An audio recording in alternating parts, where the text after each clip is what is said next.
ឬត្រីដែលបានជួបនឹងនួនល្អនៅបាត់ដំបងមាត់ស្ទឹងសង្កាយើងទាំងពីរនាក់សច្ចាស្បត់ស្បា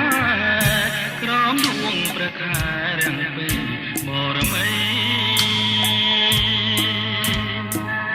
រៀមលូកដៃអោបក្រសោបកាយអូនរាត្រីស្ងាត់សូនដោយស្នេហ៍ភក្តីភៀងអើយភៀងអូនញញឹមមានន័យប្រហាក្លិនស្រីជាប់នឹងដៃ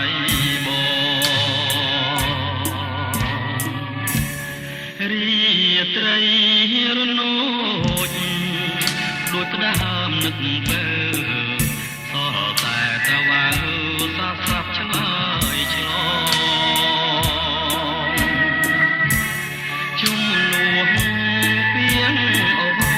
នដែលធ្លាប់សាសងនៅបាត់ដំបងមាត់ស្ទឹងសង្ខាសូមផ្ដាំតាមទឹកផ្ញើនឹកតាមខ្យល់ឲ្យឆោមនេះមុលវិលមករកស្នេហ៍ដូចរាត្រីកាលពេញបរមីខានេះស្ទឹងសង្កែក្នុងបាត់ដំបង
រាត្រី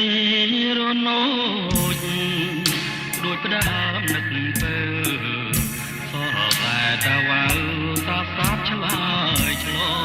ងជុំនួនពីងអូនដែលធ្លាប់សាសងនៅបាត់ដំបងមាត់ស្ទឹងសង្ខាសូមផ្ដាំតាមទឹកផ្ញើនឹកតាមខ្យល់ឲ្យឆោមនេះមុលវិលមករកស្នេហ៍ដូចរាត្រីកាលពេញបរមីខានេះស្ទឹងសង្កែក្រុងបាត់ដំ